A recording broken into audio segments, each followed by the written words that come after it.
Olá, aqui é o professor Vítor Araújo e vamos agora apresentar uma introdução ao curso de Teoria da Medida e Integração. Este curso essencialmente é uma apresentação de uma teoria da integração que é muito mais geral do que o integral de Riemann. Por isso vamos fazer aqui uma comparação Riemann versus teoria de integração de Lebesgue, que é o que nós vamos estudar. Então, tinha aqui as duas figuras históricas na história da matemática, que é Friedrich Bernhard Riemann e Henri Lebesgue. Riemann é século XIX, é conhecidíssimo, vocês já com certeza ouviram falar da conjectura de Riemann, que ainda está em aberto, é uma das conjecturas mais importantes da matemática. E aqui Henri Lebesgue, século XX, criador da teoria de integração de Lebesgue, e entre várias outras pessoas, ele é um dos principais, e que revolucionou uma forma a maneira de integrar, e que tem consequências muito importantes em todos os ramos da matemática, inclusive da matemática aplicada, e da física também. Então, vamos fazer uma pequena recordação do que é o Riemann, a integral de Riemann. Então, esta definição de integral é conhecida nos cursos básicos de análise e foi desenvolvida por Bernhard Riemann na segunda metade do século XIX. Um artigo foi publicado em Göttingen em 1868. Foi a primeira definição rigorosa de integral de uma função real no intervalo da reta real. Esta definição tem uma grande importância histórica, mas sofre de diversas deficiências técnicas. É preciso lembrar que até este momento, até Riemann ter apresentado a sua definição, essencialmente o integral de uma função era entendido essencialmente como sendo um resultado do teorema fundamental, que nós hoje chamamos de teorema fundamental do cálculo, ou seja, simplesmente eu pegava uma primitiva da f, e calculava o valor da primitiva no extremo final do intervalo e subtraía do valor da primitiva no extremo inicial do intervalo. Teorema fundamental do cálculo. Isto era o que se entendia, o teorema fundamental do cálculo, era o que se entendia como o integral. Mas nós, mais tarde, devido aos problemas que a matemática teve que resolver, devido a várias questões técnicas, foi preciso dar uma definição rigorosa, técnica, com epsilons e deltas, sobre o que é isto aqui. Afinal, o que é isto aqui? Como é que nós calculamos isso? Assim como também tivemos que dar uma definição rigorosa do que era esta coisa chamada a derivada, como é que nós calculamos. E aí aparecem os limites para fazer essas várias definições. Vamos então voltar ao integral de Riemann. Então, uma partição do intervalo AB é uma sequência finita de números x0, x1, etc. x0, tal que o x0 é o A, e o x1 está entre o x0 e o x2, etc. E o xn é o B, e cada intervalinho de xi a xi mais 1 é um subintervalo da partição. Então, o diâmetro da partição é o máximo dos comprimentos dos intervalinhos. Uma marcação da partição é uma sequência de valores, de pontos, dentro dos intervalos. TI dentro do intervalo xi mais 1, um em cada subintervalo da partição. Isto dá uma partição marcada. Vamos considerar famílias de partições com diâmetro que tende a 0. Então, dada uma partição marcada, x0, x1, etc., xn, e os pontos, t0 entre x0 e x1, t1 entre x1 e x2, etc., tn-1 entre xn-1 e xn, e uma certa função definida no intervalo AB. A soma de Riemann associada a esta partição marcada é a soma dos valores da função nos pontos marcados vezes o comprimento do intervalo onde estão os pontos de marcação.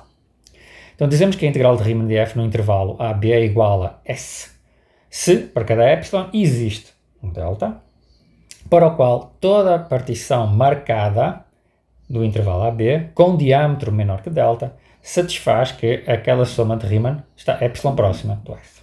Então, se isto funcionar para cada epsilon e delta, nós dizemos que o S é o integral de Riemann da função f. Vamos ver aqui um exemplo, uma ilustração do que são estas somas de Riemann e o que significa as somas de Riemann. Vamos ver agora uma ideia de como funciona a integração de Riemann. Nós fazemos umas partições cada vez menores do intervalo e dizemos o valor do integral aparecendo. Estamos aproximando por baixo aqui, né? Vamos ver em seguida, né, mais detalhes sobre isto.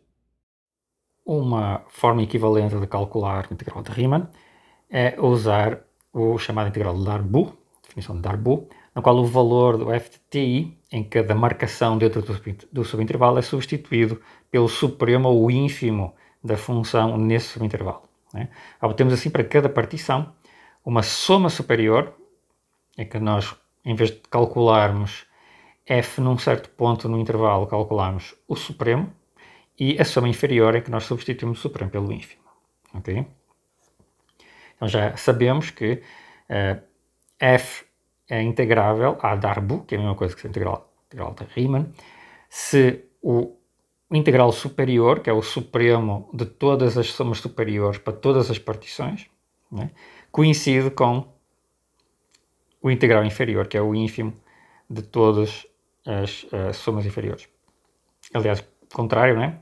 É o supremo de todas as somas inferiores e o ínfimo de todas as somas superiores. É bem conhecido que esta definição é equivalente à integral de Riemann. As funções integráveis formam uma mesma classe e as integrais são os mesmos. Okay.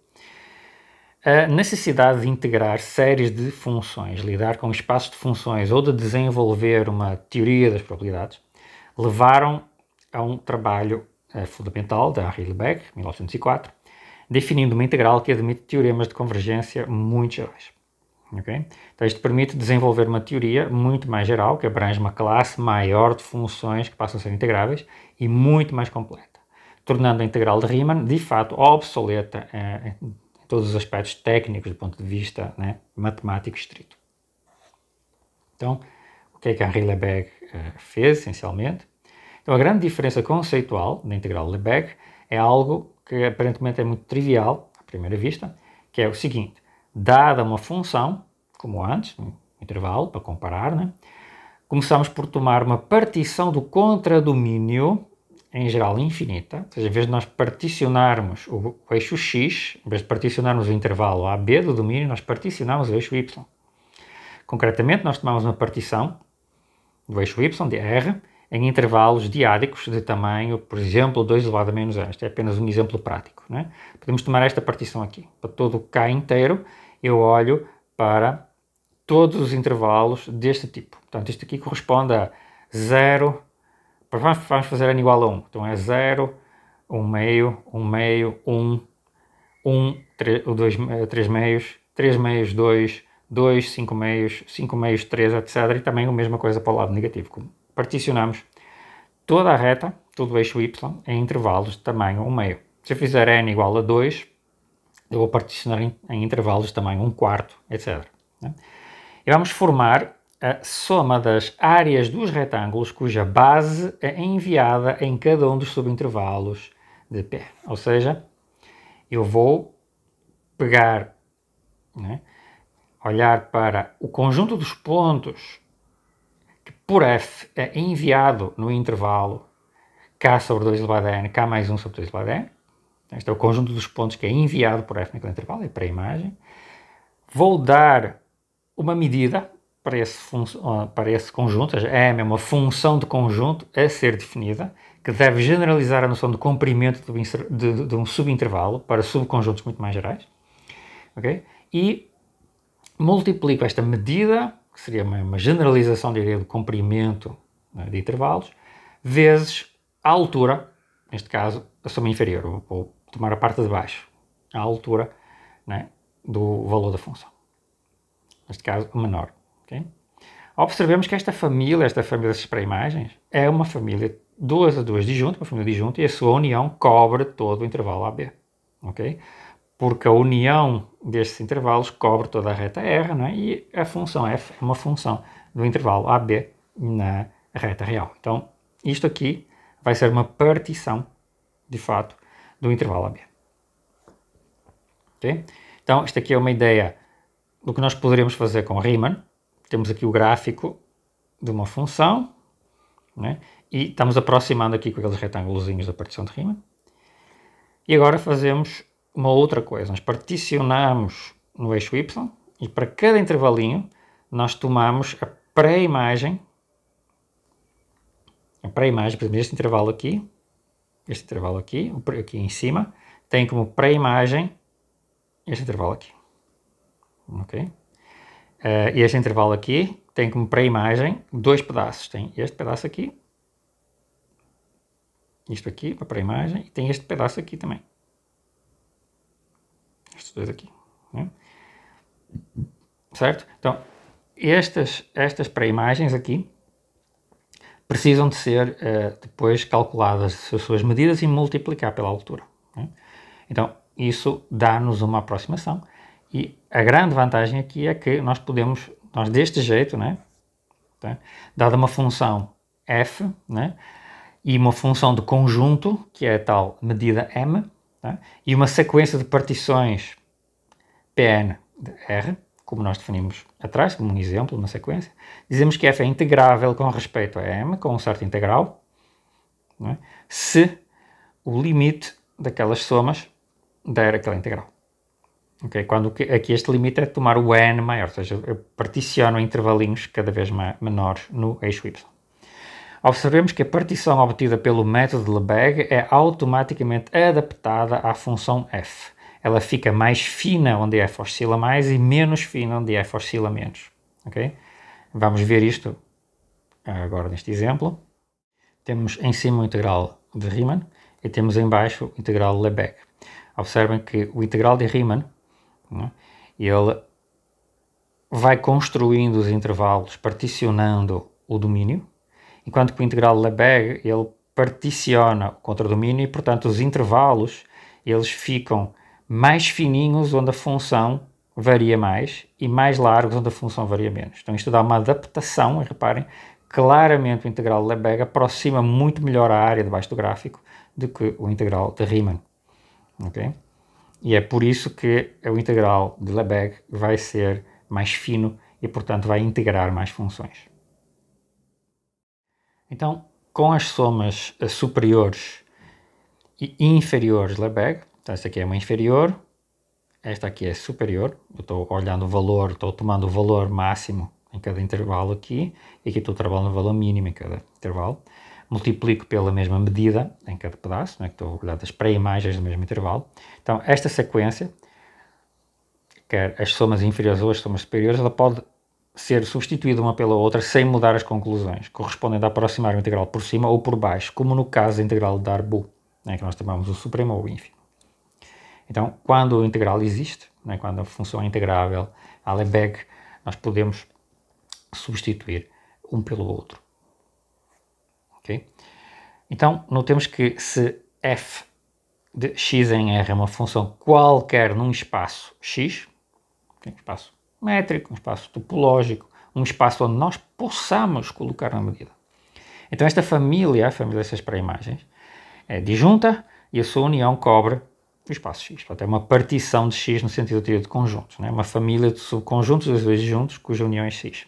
Portanto, nós podemos usar da mesma forma a mesma expressão, a mesma fórmula, desde que o m faça sentido, desde que esta medida dos subconjuntos obtidos por estas pré-imagens no espaço x, né, faça sentido.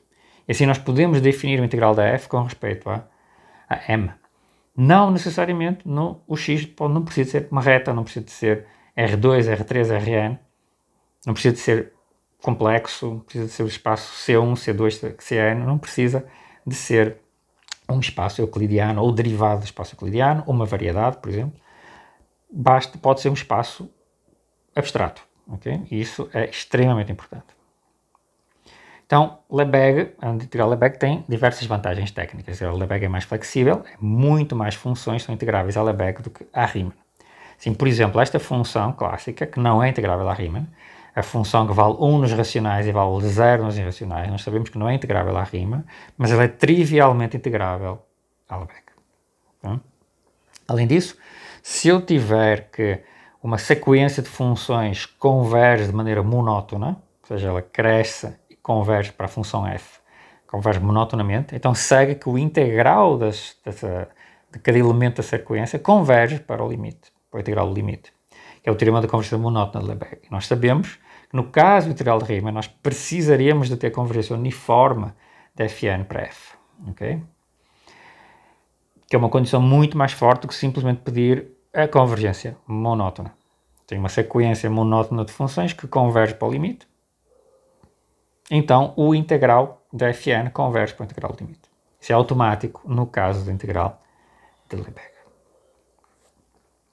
Mais ainda, dada uma certa medida, o conjunto das funções que são integráveis em relação a essa medida é um espaço métrico automaticamente completo para esta métrica, que é chamada métrica Li1, métrica do integral da norma da diferença. Ou seja, sequências de Cauchy nesta métrica convergem para funções integráveis. Okay? Observem o seguinte, esta medida m não foi especificada. Eu não disse qual é a medida. Este resultado vale para qualquer medida. Okay? Eu posso colocar uma medida num espaço que seja um espaço mensurável, possa fazer medidas lá, e automaticamente eu tenho que o espaço das funções integráveis é um espaço métrico completo com esta métrica. O análogo não funciona para a integral de Riemann.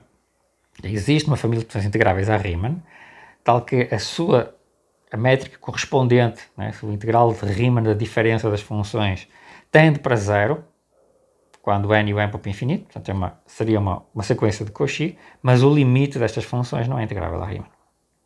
Okay?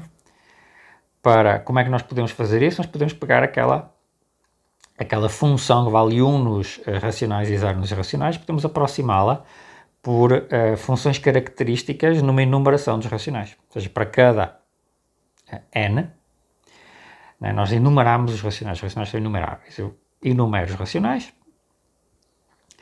no intervalo 0, 1, e para cada n, que n é um racional associado ao inteiro n, eu olho a função característica do que n. Vale 1 se o x é o que n e vale 0 caso contrário, em todos os outros pontos. Vale 1 naquele racional e vale 0 em todos os outros.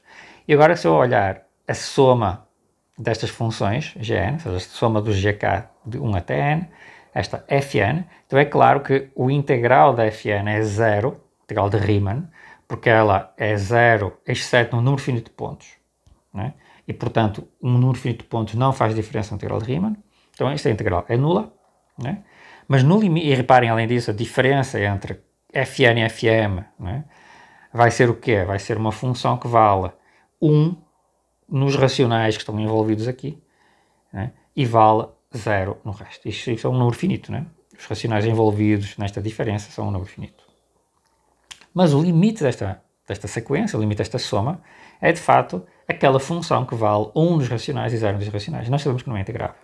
Então nós temos uma sequência de funções cuja distância de uma a outra, usando o integral da norma da diferença, que é uma distância no caso de Lebesgue, aqui é 0, é sempre 0, então seria uma sequência de Cauchy com esta distância, mas no limite eu tenho uma função, ela vai convergir para uma coisa que não é integrável. A Riemann, né? Então isto aqui falha a completude neste caso. Né? Portanto, a única desvantagem em relação à integral de Riemann é que nós precisamos de estudar primeiro o que são medidas para depois construir a integral. Okay? Portanto, o caminho é mais longo do que normalmente se faz para estudar a integral de Riemann.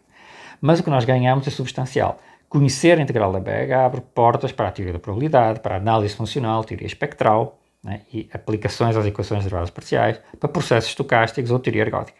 Okay? E, por exemplo, que é o estudo de sistemas dinâmicos com medidas e variantes. Então, a teoria do integral de Riemann é fundamental para várias outras áreas de matemática e está na base está na base da construção depois de outras teorias.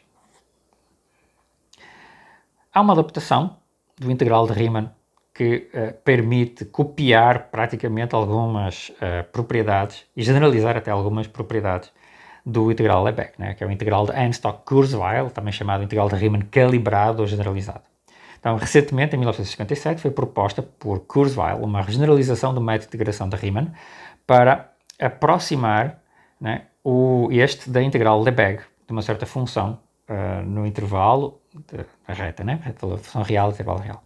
Então, a sua definição tem uma diferença crucial. Então, antes, para cada epsilon existia uma constante delta. Agora, para cada epsilon existe uma função delta do intervalo que dá valor em valores positivos, tal que toda a partição marcada que satisfaz que a distância entre o xi mais 1 e o xi, portanto, o intervalinho onde eu tenho a marcação ti, né, o xi mais ou menos o xi, é menor que o delta de ti, o valor do ti nesta função. Okay? Se satisfaz isto, então a soma de Riemann aproxima o integral apenas de epsilon. Portanto, a liberdade de escolher a função de escala da partição, esta delta-t, okay? Ou seja, agora não estou simplesmente pedindo tomem uma partição tal que o tamanho dos intervalos seja menor que o delta. Eu tomo mais, o tamanho dos intervalos é menor que o delta do ti. Portanto, o calibre, digamos, a escala da partição pode ser menor ou maior, dependendo do lugar do intervalo. Portanto, esta delta-t, também chamada de calibre, que em inglês se escreve assim e pronuncia-se gauge, permite adaptar a partição à função f para melhor calcular o integral. Então, com esta definição, né, nós conseguimos, de fato, ver que isso foi estudado pelo Einstock em 1960, por isso é que se chama o Kurzweil-Einstock, né? Desenvolveu a teoria do integral proposto por Kurzweil e mostrou que quer os teoremas de convergência de Lebesgue, quer o conjunto de funções integráveis a Lebesgue são casos particulares das propriedades do integral de Riemann calibrado. Okay? No entanto, este integral de Riemann generalizado ainda está limitado a funções com domínios em espaços euclidianos, ou seja, a reta real ou produtos Rn ou Cn baseados na reta. Tá? Eu posso trabalhar com este integral, com um conjunto de funções tão grande, de fato até um pouquinho maior do que o integral Lebesgue, mas eu vou ter que trabalhar com um certo tipo de medidas, de fato, né? E com um certo tipo de espaço, né?